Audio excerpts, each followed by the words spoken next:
In this video, I'm going to show you how to build momentum and simply become unstoppable even when you feel like giving up. This is a video that you do not want to miss, all right? Dimitri here. Let's get right into it. In 1895, this gentleman by the name of Gustave Le Bon wrote a book that came to be known in the books of history as The Crowd. In this book, he talks about how one can go to a place where you can start controlling the masses. He talks about how the mind of the masses is actually not rational and is always following the voices of the most vocal people out there. So no matter what you could inject as an idea into the crowd, as long as the most vocal or the most assertive or the most aggressive voices within the crowd are going to embrace it, guess what? Over time, the crowd, like sheep, was simply going to follow the voices and the lead of these vocal people.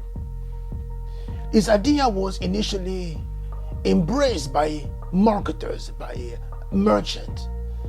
And as the results are becoming tangible, some of the politicians also within the European scene started paying attention to the ideas contained in this book. And one of them came to be known in the books of history as Adolf Hitler. No wonder why this man was able to mesmerize the people of Germany and lead them to a place where they started doing things that were completely contrary to their own values and beliefs as a nation. Why? Because this man has simply mastered the tenets of this book called The Crowd. A few days ago, I was talking about the key distinction that we have to make between the outer crowd and the crowd within. The outer crowd is indeed irrational. The outer crowd is indeed following the lead of the most vocal people within this structure called the mob. But when you look closely, you're going to see that even the crowd within follows the same dynamics. It always go by the voices of the people who are most assertive as far as the crowd is concerned. I gave you the example a few days ago of how most of us, we are shaped by the voices of the people that used to speak over us, speak around us in our formative years. And sadly, most of us, we are still controlled by these negative voices, by the negative crowd that are led by, unfortunately, some of the people that simply managed to rise to the top as the most assertive within this crowd within. And also went on to give you an assignment to simply spend some time with yourself. Grab a pen and paper and start going over the voices that have spoken over you during your formative years. And instead of just focusing on the negative thing that some of the vocal people said, try to look in this crowd the people that were positive, the people that were speaking life over you, and try to remember as much as possible what is it they were saying, how they were behaving, and something that actually help you remember who they are. Write down the names. So I also gave you the next assignment, which is simply to try as much as possible, put around your home, put around your office, put around your business, certain things that are going to help you remember these people, so that in a very unconscious yet effective manner, the voices of these people can become now the leading voices within the internal crowd that you're actually dealing with as far as your own life is concerned. Why again this is particularly important? The result that you're getting right now are based on what the crowd within is saying. If you want to change the result, the one key thing that you have to do is to simply control the narrative, control what the crowd is up to. Go back and try to rewrite your own narrative as far as what the crowd is saying within you. And when you are able to rewrite what the crowd within is actually saying, slowly but surely, you're going to start now steering your life in a completely different direction.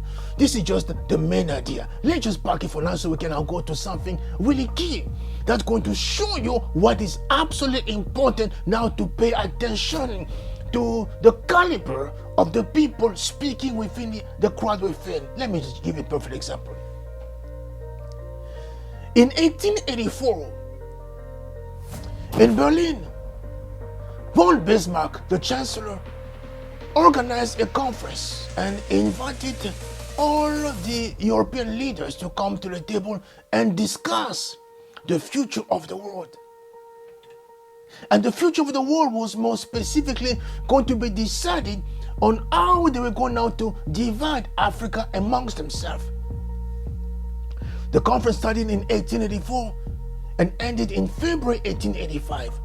After the conference, everyone was assigned a particular plot of the land as far as Africa is concerned. So people were simply minding their own business in Africa. All of a sudden they see a boat of people arrive, and this boat of people are simply are telling them, yeah, this is now under so-and-so jurisdiction. This is now under so-and-so country. And before you know it, they are now serving this particular country. But here's where things get quite interesting. As I was saying a few days ago, very quickly, the administration realized that the mercenaries that they brought as civil servants to work in the new territories, I was not getting the same type of result as the missionaries. So very quickly, the administration now turned to the missionary and simply say, yes, we would like to work with you so we can advance the ideas of our particular country. So we're going to do anything you want as long as you're helping us make inroad as far as our agenda is concerned. And before you know it, religion became the instrument to reach the colonizer, started pacifying the masses, became now the instrument to reach the colonizer, started now controlling the masses. Because they say, if we can use religion as a tool to get to the masses and find the most vocal people out there and get them to convert to religion, pacify these people are going to become the brand ambassadors. They're going to now go within the crowd and start evangelizing. And before you know it, we will not have to be too forceful when it comes to imposing or selling our ideas to this nation. But here's where things got a bit more interesting. Slowly but surely, as the missionaries started doing their job, they realized that some of these people were still holding on to the idea of greatness that they'd received from the generation before. They were still holding on to the narrative that had been passed down from one generation to the next generation through certain things they were keeping around their homes. They were still holding on to the idea that yes, we are being colonized right now, invaded right now by people who have come from all the way from Europe. But we're still holding on to the idea that yes, we are sons and daughters of kings and queens. We have a history that we can live up to. So we know this is going to be temporary. So they had to find a way to start breaking down all these barriers, mental barriers to this idea of colonization. What did they start to do? They start now going to all these people, and as they're talking, having tea, they will simply ask questions. So, Chief, please tell me this particular object in your room. What is it about? And the chief will say, this is the particular statue that helped me remember my ancestor because we won XYZ war back in the days. And when I look at the statue, I get a feeling of greatness. I get a taste of the greatness that passed on to me. And this is why I'm holding on to it. And the mission will ask, so what about this other particular thing over there? Now, this is something that my forefathers used to use when they would go into the battlefield. It would make them feel unstoppable on the battlefield. And slowly but surely, the missionary will simply say, no, this is the wrong way of thinking. Now you have converted to Christianity. It is time now to start doing away with all these things, all this belief, all this superstition that you have inherited from the previous generation. This particular thing you're holding on into your room, this particular statue is witchcraft. You have to get rid of it, because we are now going to be giving you higher way of thinking as far as your spiritual realm is concerned. Number one. Number two, even this particular artifact over there that's reminding you of XYZ battle that your ancestor won a few centuries ago, that is wrong. That's still some witchcraft as far as we are concerned. And as the leaders started becoming more trusting, one after the other, they started giving up all these different items and giving them to the missionaries. And the mission would take them with the promise of destroying them. But before you know it, all these items were now being shipped back to Europe and were now being displayed in museums as things or loots that people were now getting from Africa to teach the people in Europe about the culture of the way of people living in Africa. And before you know it, these people that used to see themselves as strong, mighty, and powerful started seeing themselves as now babes, whose mind became now malleable, open to all kind of ideas that all the missionaries were now putting in front of them. And before you know it, the land was completely now under the control of the colonizers, to the point where a leader out of the country known today as Kenya had a very scathing remark as far as the way that the shift took place. He says, when the missionaries came to Africa, they brought Bibles and we had the land. And they said to us at one point, let's close our eyes and pray. We joined them in prayer and we started praying. And before you know it, when we opened our eyes, all we had the Bibles and they had the land. But what this statement was simply speaking to was simply to the fact that yes, they came and they found a way to now change the dynamics as far as how people see themselves by simply removing any item that remind them of the greatness that we're carrying in the DNA. And this is absolutely key.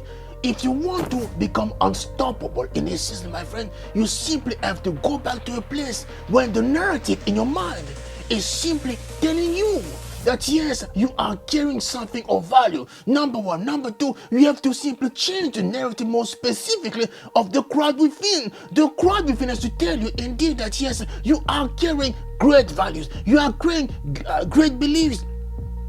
You are carrying a piece of history of victory as far as your nation, as far as your family is concerned. And once you start doing that, my friend, slowly but surely, what's going to happen is you are going to start now changing something key, because those stories, those narratives are simply anchors that are going to help you behave in one particular manner. But here's the funny thing, most of us live in a place where the anchors are simply keeping us down. The anchors are simply bringing us down because we have a sense that we are nobody, we are coming from nowhere, so therefore we don't have any right to sit at a table and to speak with others because we are absolutely worthless. But when you start looking at your life through a different narrative, through a different filter of history as far as your background is concerned, you're gonna now start shifting even the way that you're actually carrying yourself. Your posture will simply be changed, and as your posture being changed, you're gonna go now to this particular place. I call it the Moses moment, where you simply going to find yourself in a way that yes, my hands are bound toward greater things, and as my hands are bound toward greater things, because I'm carrying a piece of history, I'm carrying a piece of a narrative that I've inherited from my forefathers and my foremothers, and I'm always being led towards greater things. If and when I get exhausted, I know that the story I'm carrying, I'm going to simply help me elevate myself. I know that the strength of the people that have gone before me are simply going to lift me up and keep me moving. And even if I feel I'm exhausted, I want to give up, they will keep me moving because they're telling me that you are greater and much bigger and much better than the sum total of all the circumstances that you are facing. Here's the funny thing. One of the main reasons why most countries do so phenomenally well is when the historians come to a place where they start telling the right stories as far as the nation is concerned. Because as you control the story, as you control the narrative, what happens is you have now something keeping you on the track. You have now something that prevents you from stopping. Because even when you feel like I've run out of wind, there's going to be a second wind come into you, because the crowd within was simply cheering and saying, no, you can stop now, because look at where we're coming from. There is so much story as far as our family line is concerned. There is so much story as far as our nation is concerned. You are standing on the shoulders of giants, so therefore you can stop at this particular obstacle. You're going to find a way either around, over, under, or through the obstacle. Why? Because your forefathers, your foremothers, that's exactly how they've been behaving, and this is exactly how you're going to behave, because you are carrying a piece of history, and this is absolutely key. And I'm going to stop right here. But before I go, just one quick reminder. Again, the assignment is very simple.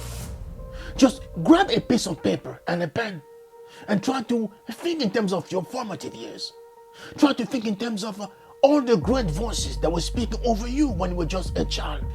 Try to remember exactly who these people were and what they were saying. Write it down. And now try to figure out exactly how you can put something around your office, around your home, that's going to remind you of this particular thing that we're seeing as far as your potential is concerned. That was basically the baby homework I gave you. The great homework is, if as much as possible, try not to move past that. Move past your own personal macro story. Now go to the macro story. Go to the story of your particular nation. Go to the story of the particular country where you live, and try to figure out exactly who the forefathers, who the foremothers are, and what exactly they achieved. And once you start identifying these people as well, try as much as possible to put pictures or reminders within your office or within your place of business, within your home, that can remind you also of the greatness that they were carrying, and the legacy of greatness they've left as far as you are concerned. And when you feel exhausted, all it will take is simply to look at these things, and it's simply going to give you the boost and the momentum to keep going. Why do you think that most sports teams, once they've actually won something, they try to, as much as possible, to put reminders around the stadium about the fact that at one point they were champion? Why? Because they want to simply recalibrate the minds of the players so they can always be looking up as opposed to down. They will simply tell them, when you're exhausted, just look up and look at this jersey. Look up and see the mention of that. Yes, I'm part of a team that was champion in 1967, like the Toronto Maple Leafs. I'm part of a team that was simply the champion in 2019, like the Toronto Raptors. And with this boost, you're going to get the momentum to keep moving in the right direction, because you're going to say, it's not just about what I'm carrying as far as my own personal greatness is concerned within the family, but it's also about the greatness of all the people that have gone before me. And that boost is going to recalibrate your mind to keep you moving and make you simply unstoppable. All right, I'm gonna stop right here. Much love. The best is yet to come, but not for the best to be manifested, you have to remain intentional when it comes to the anchors, the mental anchor that you're going to attach as far as your own life is concerned. We all have some measure of anchors, but your anchor must be actually positive and bound, and keeping a bound toward greater things, keeping a bound toward bigger things. And with the story of the people that have gone before you, it's simply going to keep your hand in this position, no matter what, reaching out towards better things, the mountaintop, because that's exactly what you are born to do. You are born for the mountaintop and not for the bottom. And with this, my friend, I'm going to stop. Much love, everyone. Take good care.